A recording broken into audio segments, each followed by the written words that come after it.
Hi, I'm Leigh Keckner, and welcome to episode number 1 of my second season. And I'm so gosh darn excited because I have what is not very often heard of in Hollywood is a quadruple threat. I have an actress, producer, director, and comedian, Ms. Kym Whitley. Welcome. I love that. Hi, honey. How are you? I am so fantastic, and I'm so excited to see you because you look on fire, like hot as hell. Before you, I got to say something. Before I get into it, there's something I always like to do, and I haven't done it yet. Would you join me in 3 grounding breaths so we can come into the present moment and be in the same space and quiet our crazy ass minds, mine anyway, just with your feet on your floor and your hands on your lap. We'll close our eyes and we'll breathe in through our nose for 4, hold for 2, and then exhale out of our mouths. And if you feel like you need to release something, let it flow out. All right, so join me in through your nose. Hold for 2, exhale. Next breath in through your nose. Hold. Exhale. Last breath in through your nose. Hold.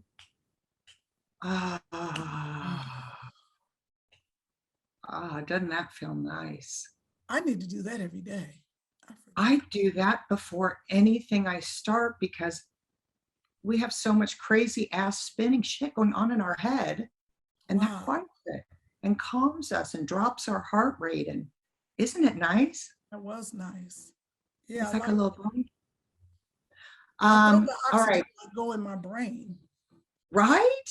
Yeah, it's so cool. It's so cool that I'm realizing with, and I saw, I just, before on my podcast last season, I did 48 episodes and I didn't Google anyone or anything, just whatever came up. If they wanted to share something, I was learning about them with everyone. And this year I was like, maybe you should look a little bit. And I'm so glad I did because I learned some interesting, fun facts about you. I mean, I learned all kinds of crazy stuff, and I'm always going to do this moving forward. Oh, yes, to check people out and see what they're about. Just a little bit more than just me going, hi, you're my neighbor and I love you, right? Well, some are truths and some are lies. You got to be careful what you look up on the internet. Well, I don't know if I ever believe anything, but I did think it was funny to read some things that I'm going to ask you about. But before that, you just brought up, we just did this breathing and you said how it affected you and how you felt it. And I just watched the clip of you with Oprah talking about why you look the way you do right now. Oh, okay. Yes.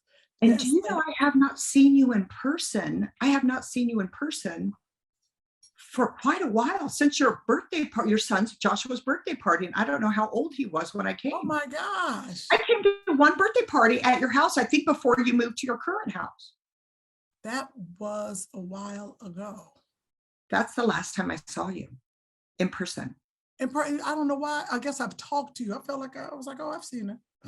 No, because I always feel like I see you. I don't know if it's I text you or what it is, but I feel like I see you. But then I saw you with Oprah and I was like, oh my gosh, you look so smoking hot and alive and glowing and sexy. And I was like, what is this? And I'm so proud of you. Oh, thank you. Thank you. Oprah and Weight Watchers, it was called WW now, approached me and just in time. And it was right before COVID, like right when COVID hit, while everyone else started gaining weight, I started losing weight and living a healthy lifestyle. Just like you were asking me, Kym, what are you eating right before we started? And it has made me conscious of what I put in my mouth. So it has truly been a journey, and it is coming from the inside out. I'm very pleased. That's how I live, from the inside out. Yeah. Everything I want outside of myself, I'm like, I got to have it here first, and then organically it shows up outside. Absolutely agree. And you look beautiful too. I'm looking at you. You look like a smoking hot 20-year-old. What? I'll take that. You look great. I'm doing the same thing as you. It's, David and I went through probably 5 or 6 years of kind of hell breaking up. And oh man, because you knew us when we were going strong, right? We were neighbors. Oh my God, we were neighbors. You are the #1 couple of the year. And I will say, if I can be transparent, when you were going through your breakup, I could tell. I was like, something's not right with Leigh. You've always been spunky, hot, good looking, fun. And when you were going through something, I was like, that's not her. Know. And you didn't know. No, I did not know. And then you were telling me, oh, things are not that. You didn't lie. No. But that answered some of the questions. I was like, oh my gosh. Wow. Yeah, you know where we were with the kids at Universal or somewhere, because I got to see the kids. That was the last time. I ran into you at like an event? We were at an amusement park. And the kids were with you because I got to see the kids. Oh, that's right. Was it at Universal? Yeah. I want to say it was Universal. Or at a fair. Maybe it was the fair. I remember. Because we took pictures together and Joshua and Eve were together. Yes. Oh my gosh. So what was a trip for me was you were my neighbor and you were just across the street and hilarious, and we'd scream at you, or I'd drive by and yell at your door and you'd open it, and there was always people going in and out, and it was just fun. And we were young and it was just wild.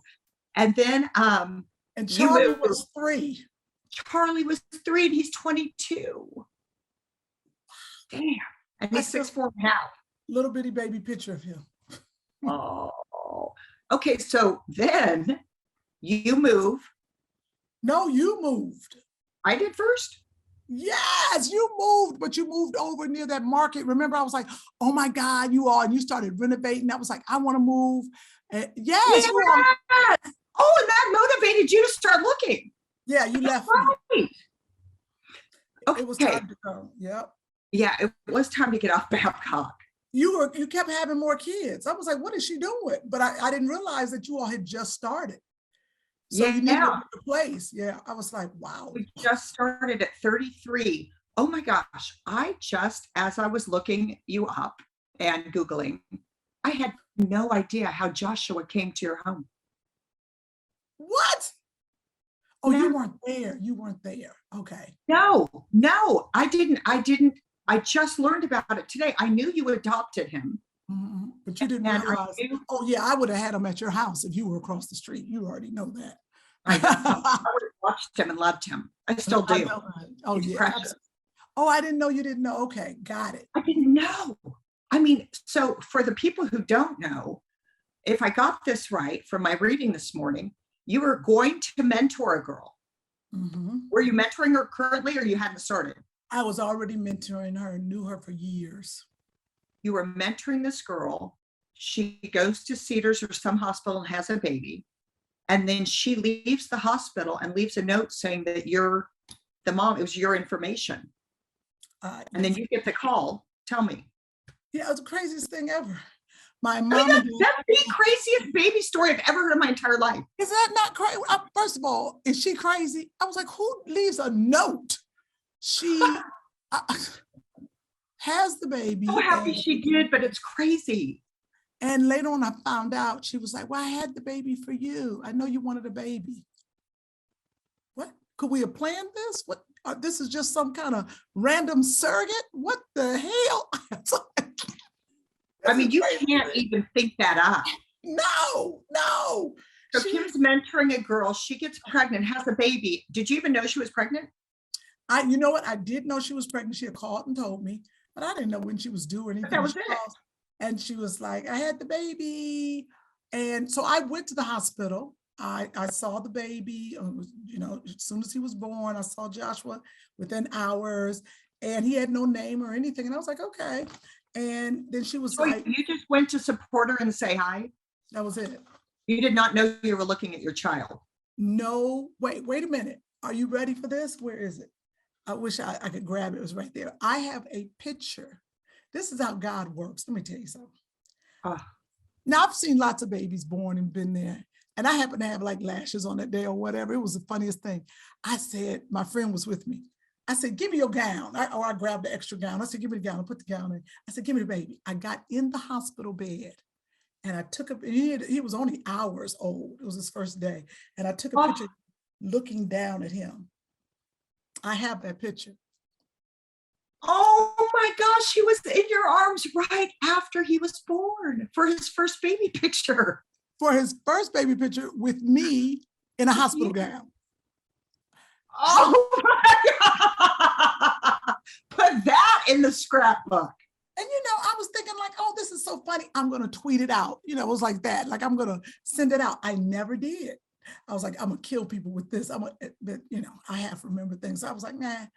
And I laughed. And then she was like, can you name him? I was like, I'm not naming the baby. You name your baby. She was like, no, I think you should name him. Sorry. You name your baby. It was a setup. Because I was like, name him. I was like, usually people have 9-10 months to think of a name. I said, I can't name this baby. They need a name on the birth certificate. Can you please? Oh my gosh, people have 9 or 10 months. You want me just to name it? I got an hour. Oh. And I remember going home that night. And when you have such a large task for a name for someone to carry for the rest of their life, you need a bigger power. And I knew this was not like, oh, let me look at a card, let me grab a name. What did I want to name one of my dogs? It's one of those things. Yeah. And I remember opening the Bible. I called all kind of people. And this is going to be weird. This is going to sound weird. Nothing's weird. I wanted, something with the J, and I was thinking that would be cool. But I left it up to God. I opened the Bible, and I'm telling you, I'm not no big. I ain't read the Bible from beginning to end, but I am a believer. Heck and yeah. Because I just didn't know what to do, and I said, God, I just said, please help me with a name. What should I name this baby? And clear as day, I'll never forget it, in this ear, I heard in a whisper, Joshua. Now, first of all, this is going to sound horrible. I've never liked the name Joshua. You're like, seriously, Todd? I was just like this. Did I hear that right? Are you sure? Hold on. Oh, that's funny as hell. And I didn't want to do it, but I knew this was what you call fear. I said, do you go against what you know to be true? The fear of not doing it was greater. Tell you that's going to happen to this poor boy. His name is Joshua. And I'm getting to learn to love it. I am going to learn to love it. I was like, well, that's his name. You're going to learn to love it in a way that you say hi to him once a year, right? You're like, yes, his name's Joshua. There it is. Joshua. Do you know when it really became real to me? I was in, this is when the show Raising Whitley was on. It was hot. I went to DC to a sorority convention, and 30,000 women, people are in this stadium, a basketball arena. I walk up on stage to introduce somebody.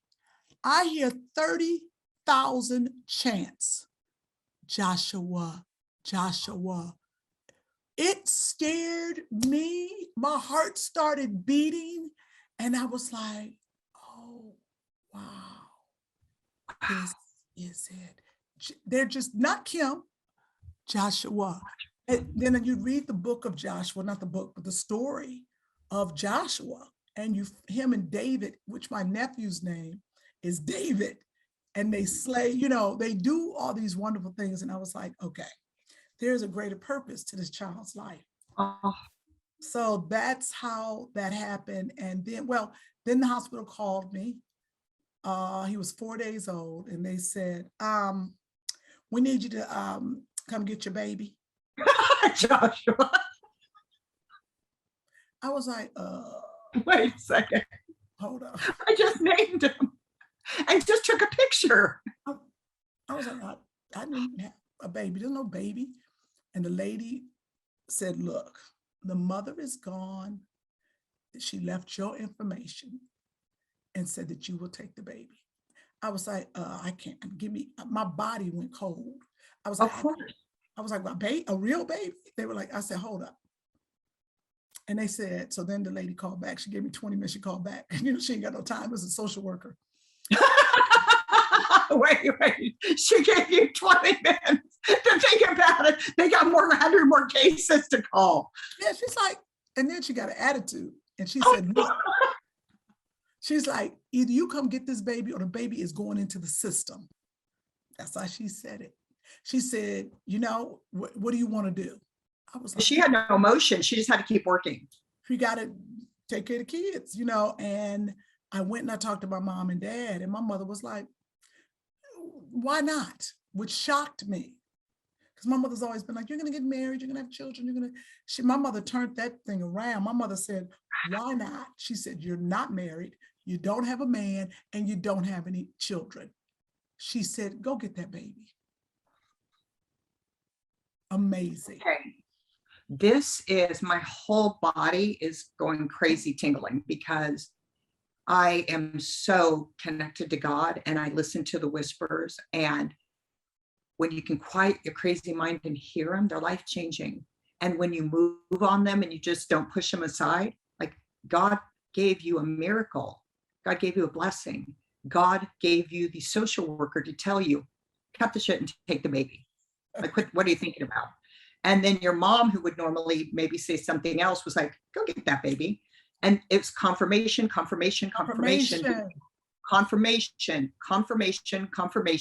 where your mind that wants to be in fear and pull you away from what you're to be doing starts chatting confirmation. Then you step on a stage in front of 30,000 people and they say, yes, you listened, and God is saying, yes, thank you for hearing my call, for heeding. I never thought about that, Leigh. Of course. You talk about confirmation. That whole crowd says you did it. It makes me want to cry. It's so precious. Oh, you like? It's so precious. And it's like when you have experiences like that with God, it's so humbling. And you realize, wow, there's so much more for me that I can quiet this and listen to the whispers. And what I love about God is that they're whispers because it's only for people who are ready to hear. If you're acting all crazy here, you can't receive the miracles. You have to quiet enough to hear it, and you heard it. Oh my gosh. Name my baby. What? And what I love is to always go to the greatest source of energy, the greatest power available to us.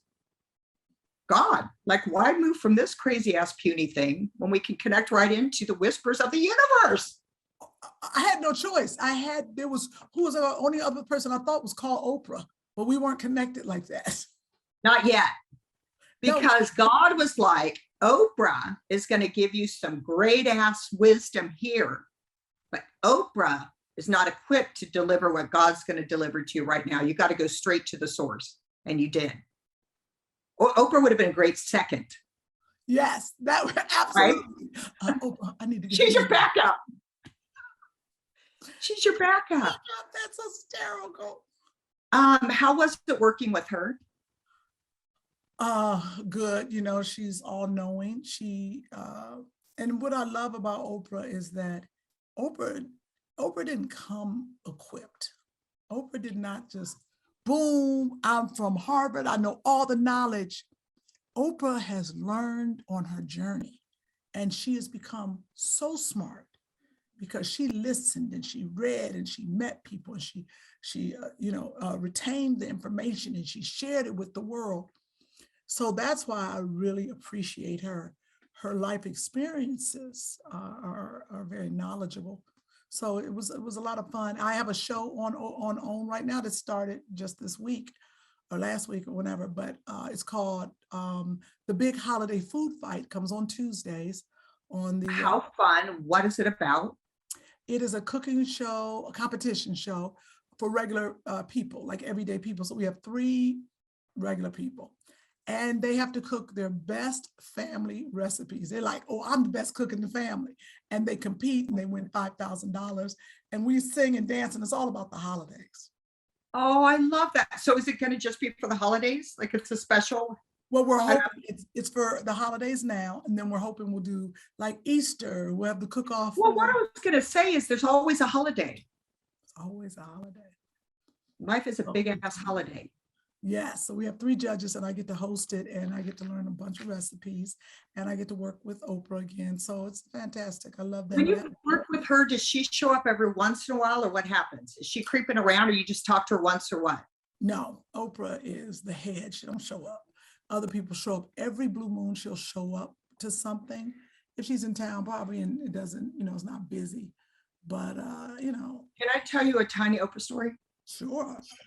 So when I was in Kansas, I watched her. My mother was mentally ill and unavailable to me. So I got a lot of my kind of parenting and life and love food from watching Oprah's 25-year run, of her show. Yeah. So I was in Kansas, then I moved to LA, and I had this deep knowing in my heart, my soul, that I was going to be on her show, her 25-year talk show. I just knew I was going to. And I also knew I was going to be on her new network OWN, right? So I'm just sitting around my house knowing this. So then I decide I'm constantly pitching shows, running around like a chicken with my head cut off before I got grounded and knowing my purpose on the planet. And I shot a little backyard talk show with Dave Coulier, and I had just edited it together and I was going to put it up and, try and get my own backyard talk show. And right then my friend was like, turn on Oprah. So I turned it on and she was saying that they're traveling around the United States and they're picking 10 people to be on her first ever reality show for her new network. And you had to submit a 3-minute video.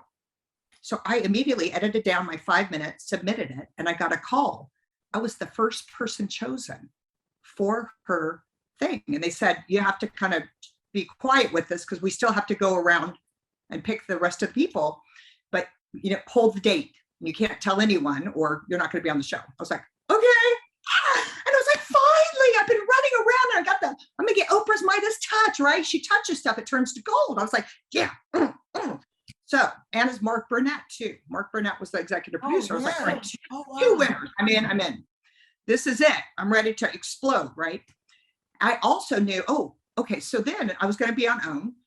Then I hear the announcement that she's going to fly the cast to her show in Chicago and introduce us on her stage.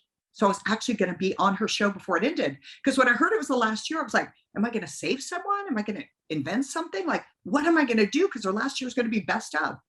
I get flown out there. We go out before and we take pictures. And when I took my picture with her, I was like, fake laugh, Oprah. She's like, what? I go, fake laugh. You'll look the cutest. And she's like, so our picture is us fake laughing together. It's cute. I'll share it with you. But then it's time for the show. And I wait there with my outfit on, my little tutu I had on at the time. And they announced my name and I walked out and I looked at Oprah and I looked at the crowd. And then I was supposed to pivot, turn and walk off. And I literally pivot, turn, and I turned back at her and I was like, damn it. Why didn't I put in any detail? I manifested both things. I got on her stage and that was it. That was all that I put in my vision. And I got on her stage and then I got on her episode. I talked bad about Dr. Phil and I was the first one cut off the show by Dr. Phil. So I got one episode, I got one pivot turn with Oprah, but I manifested both and they came true. Oh, interesting. So you didn't manifest in detail. No detail. So here's what I say now. Okay. When I finish my book and Oprah has me into Montecito, sitting outside under her favorite tree, and we're going to sip like glass with stainless steel straws in the leather yellow chairs, and we're going to cry and laugh so damn hard that after she's going to ask me to stay and have a glass of wine with her in Stedman, and her dogs are going to come out, and we're going to just be friends. And I have that knowing, and I'm writing my book, so I know what the next meeting is going to look like. And I believe in the power of knowing and feeling and getting it. Fantastic. That was powerful. But I love right? what you said, to manifest in detail. I That's a forgot that huge, huge lesson. You I said, manifested both forgot of those the things. detail, but I forgot the detail. And I literally look back at her going, why didn't I put in detail? But I know more's coming, and I knew that I wasn't fully ready to be her, um, not a fan, to be connected in a profound way. And Yes. I needed to work on myself more and own my power more to show up in the way that I know would create a really cool space for us. So that's freaking awesome. So when I saw that interview with her, with you, and that you've been on it, I just felt good because you manifested that from the most powerful woman in the world. She chose you to focus on. Yeah, and I forget that. Yes, she did. Seriously.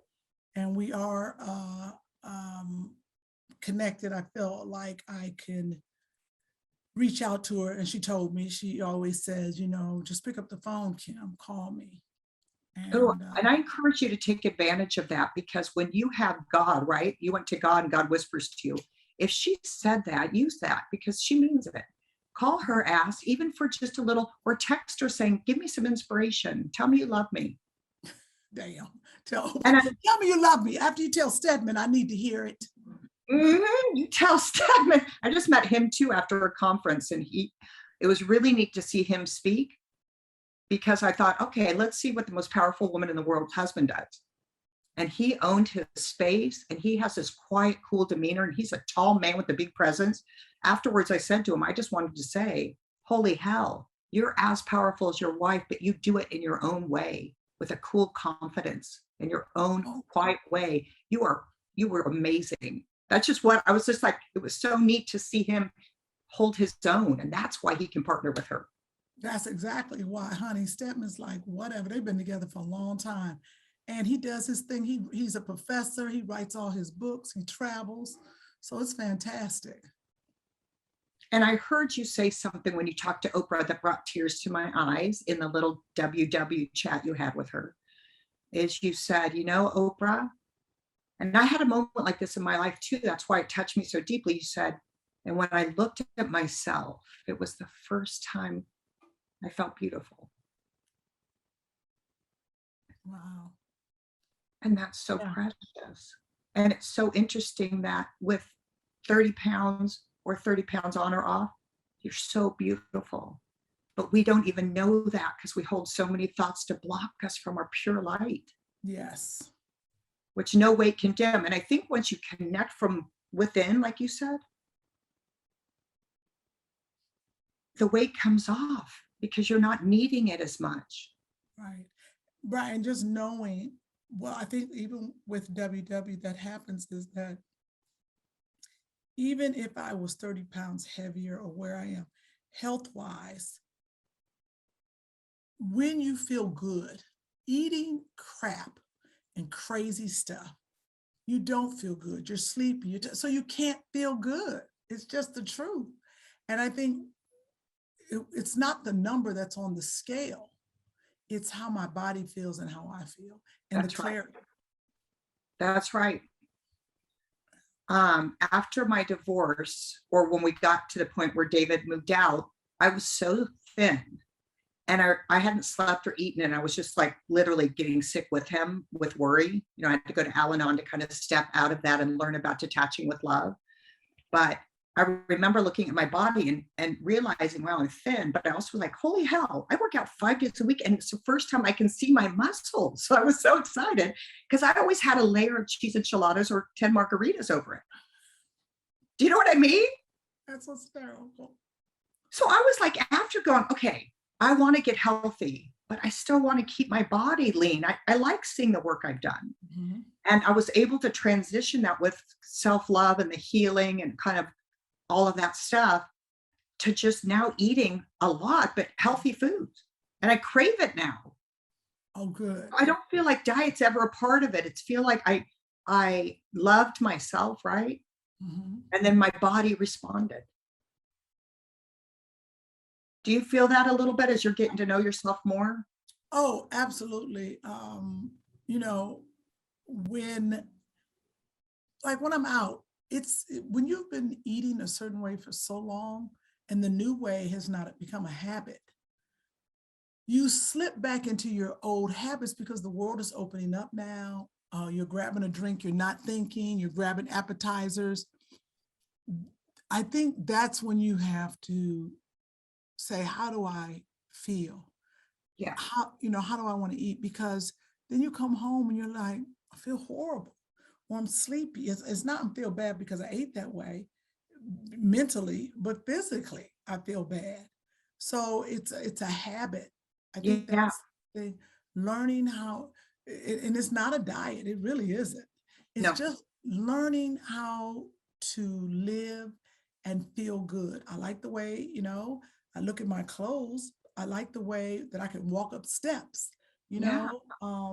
It's that all connected. it's all connected, that I can play with Joshua, you know, um, And you're going to live longer. and you're going to live long. People don't think about that part. You're going to live a long ass time because you Uh, got a freaking almost 11-year-old. yes. Isn't it a trip? Are you like, have you learned so much about yourself that you never imagined from this child? Oh, yeah. Patience. Mm. I am, I've learned patience. I've learned, what I've really learned is that my life without him is really just a career. I mean, I got Oh, friends and yeah, but it would be me just, oh, what's the next job? What's the next party? Oh, I got to go do this. I got to go do that. it But keeps you out of your true self. It keeps you like doing. right, purpose. Um, And it's funny because you're not married, never been, right? right. And you chose that for whatever reason. Mhm. And just FYI, if you're wanting to be open to that, I can be happy to work with whatever is lingering thoughts that are keeping you single because you created stories around it. Like, I don't care. It's called my Whatever. bank account. I'm afraid someone's going to take it. Well, fear is bullshit. We work from fear or love. You're more love based now. So you just smash that over That's to the right. love. I'm love based. Surrender that. And you're going to attract a man who's doing well and doesn't need you. You can just have Mhm. fun together. That's what I want to attract right there. How do we manifest that? Okay. Since you said that, let's talk about that for 1 second. So there's something inside of you still that's in your mind. Well, you actually just said it. You said, I my bank account, because I'm making the money and I don't want some guy coming thinking he's getting in my money, right? So that's a belief, that's a barrier to love. Okay. If you have a thought, I don't need anybody. I've done it myself this long. I don't need anyone. That's a giant wall from love. Mm. So we create these stories. I had one from my childhood that was, I don't need anyone, because I couldn't have my mom in it. So I said, screw it. I don't need anyone. I got this. I'm all by myself. And I lived with this wall around my heart until I met David and went to therapy and started melting it. So we still have remnants of that in our mind. These are all these little barriers that we don't think about. They're just in there because they haven't been cleaned out yet. Right. So it is kind of for you focusing or giving attention to the thoughts that pop up around love, around marriage, around money, right? Because you're bringing in the money. Yeah. But you're using that as a block from a man to protect the money. But really, it's your heart that you're protecting Mhm.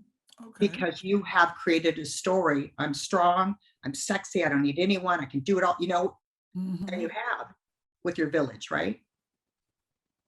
But I know that God intends us to be partnered so we can be held, so we can be touched. So that physical thing, which is why I wish you were with me now, because I'd be touching you, because I love you. But it is just having awareness that there are blocks you've created because you've had to from your Mhm. past to be strong and to be tough and to get you where you are today. But those are no longer serving you. And realizing that, and I'm happy to talk with you later because I just think it's miraculous and it's so easy to identify them and be ready to let them go. And then fill it with good affirmations every day that you read to create new neural pathways to open you to what's really another part of love, right? Right. Okay. And God gave you Joshua to open your heart in a new way, to know that you're deeper and more than your acting and comedic and fun and events, which is all freaking cool as hell. Don't get me wrong, especially going to that premiere tonight for Lady Gaga and Gucci. Come on. Come on. Come on. But anyway, it's you are just you're what you've given and who you've created yourself, and the light that is within you that attracted Oprah Winfrey. That light can attract a Stedman. You know what I'm saying? Who's on his own, and welcoming that idea instead of any blocks. I got to protect anything. No, you don't. You have a direct connection to God. You've already tapped into it. God's got your back. Just like you went to Joshua, you went to God for Joshua's name. You go to God for your man. That's true. Right? And then you pray for your man. God, I know he's out there. Would you put your loving arms around him and hold him? Would you let him connect more deeply to you so he's ready when I meet him? Oh. When I was making out and doing a lot of drugs and screwing a lot of people in Hollywood before I knew I was worthy of love and intimacy, I started praying for my husband because I knew he was out there. I knew God wanted me to be loved in that way, to touch that part of my heart. And so I started praying for him. And then I got really specific. Okay, God, I'm trying to date now instead of just have sex. And I hate it. This talking thing, I hate it. And I really got clear with what I wanted, and I prayed for it. And then I met Dave a few weeks later in the airport in Kansas City when I went home for Christmas. And I just prayed for him. And when I met him on the plane, I looked in his eyes. I was like, you're here. I've been waiting for you. So I know the miracle of prayer and that God wants abundance in all of our life. As I'm welcoming finances right now, abundance of prosperity, which you have, welcoming an abundance of love, which I think everything is love. I like that for you. That was nice. Isn't it neat? That is neat. I love that you said when you saw Dave on the plane, you were like, you're here. I've missed you so much. Oh, that is so cute. And I had said to God too, when I meet him, say this is him so I don't get drunk and chase him away. And we were on the airplane and I was with my brother, and my brother was in the middle, and Dave and I were talking, and my brother goes, Dave, are you attracted to my sister? Because Leigh, I've never seen you act like this. Buddy, I think you're going to be around for a long time. And I was like, seriously, God? That was my red flag. And when that beer cart came, I got a water. What? And we've been together ever since. I mean, not now, but we had a great run, 5 kids, and I had a freaking blast with them. But I prayed for him and God blessed me with him. And then when it ran its course, God had it go in such a way I had to let go because he had bigger plans for me. And that's what's happening right now. So when you started this whole thing talking about your knowing and the whisper, there's nothing more powerful as a human being than to know that. Wow. Right? Wow, that was fantastic. And I'm so blessed to know you, and I'm so blessed to hear your story. And to see you beyond your huge smile and your big ass titties and your gleaming eyes and your new hot body and bangs, is that in there is this beautiful, sexy, connected to God's soul that just shines. You're freaking awesome. Well, thank you. Thank you. I learned a lot from you today. I just wanted to talk about the fun facts I looked up, and I didn't know that you were going to bring in the spiritual so hard that it overtook me. If we were in a big church, I'd be praising Jesus, screaming with my hands up. Where do you go to church? I go right now to a place called North Hollywood Church of Religious Science, and it's just about connecting to the power of God. Mm-hmm. Before I was raised a non-denominational, speaking in tongues, praising Jesus, stomping, and there were white people. But when I went to a Black church, you did the same. It was the same vibe and energy and excitement. So I know my soul gets, and I was raised Catholic too. And that put me to sleep because I couldn't feel alive in there, feel the glory of God, stand up. So where do you go? Well, I'm out here in Woodland Hills, but even when I lived over there, in his presence out here By you? in Woodland Hills. Uh-huh. Do you go? Yeah, but since the pandemic, I've only got a couple times. But the thing is, I have to go because what I realize is if I don't go, I'm not giving Joshua that we get up on Sunday and we go to church. Foundation. Right. I got to give him that foundation because when things get tough as an adult, you got to have a foundation to fall back on. Well, I like that. Yeah. So I I like got it to him. And I'll go with you if you don't go to too early of a service. Well, they have them. They got a 9, an 11, and a 1. You do 11? 9, 11, and 1. I think that's it. Yeah. I get up early if you want to, but I would love to go check it out. Do they do some clapping? Yep, they do clapping. It's a great church. I love scream singing and clapping. Did you say screen? Scream. Oh, Jesus! Or whatever. I scream. I get really excited and pretend I have a good voice. Oh my God, that's great. You know what's so interesting? It's an interesting church because I went because years and years ago, Sherry was telling me about this church, but it was the hot church in the valley. The pastor's white, he's not black. His wife, they both are cool, crazy. He used to be an actor back in the day, pastor male, but the church is mixed. It's black, it's white, it's Indian. I like it. That's what made it cool. You know, and it got the choir with the band and the choir, but then it has all the places where all the kids can go to classes. What is it? A coffee shop. It's called a coffee shop? What is it? It's non-denominational. Yeah. Is that what you're asking me? Yes. Well, what was the name of it? Oh, it's called In His Presence Church. Is it still on? Oh, yeah. In His Presence. Yep. I'm going to go check that out. Is that close to me? No, well, no, you got to get on the 101, go north and get off at Canoga, make a right, and then a right on Khalifa, and it's right there on the right. Why don't you go there? No, that's where I go. Oh, I was like, why wouldn't you go to that church? I'm coming to that. Yeah, that's the church I go to because I've got to experience that. I've been going there for years. I used to drive all the way out from where we lived to go to it because I was like, I needed to be connected. But now it's really close to me. What's so funny is it's closer to me now and I don't go, but because it was the COVID. But now I have been reminded I'm going to get up Sunday morning and I'm going to be there. No excuse. I'm going to go with you if I'm available this Sunday. Yes, absolutely. That's a date. Okay, let me do something real quick. Not the glasses. Oh, look, I had to put on it. Can we be sexy? So yes, you are so cute. Okay, I just wanted to see if anything. Oh, no, we don't have to talk about anything I wrote down. Oh, the only thing that kind of jumped at me is I think there are people in our lives who say one thing that lead us on our path or pull it out and remind us where we're supposed to be walking. And I read that Red Fox said, you have comedic goods. When the hell did that happen and how old were you? Oh my God, I was way younger. This was when he did that movie Harlem Nights with Eddie Murphy. And I really hadn't done anything, but I was on the set, been with the little boy who played Eddie Murphy. I was his guardian because my friend, his father, Desi, had to go to work.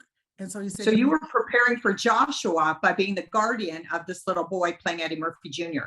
Yes, I was watching him on the set and I made some jokes and Red Fox was like, oh my God, are you a comedian?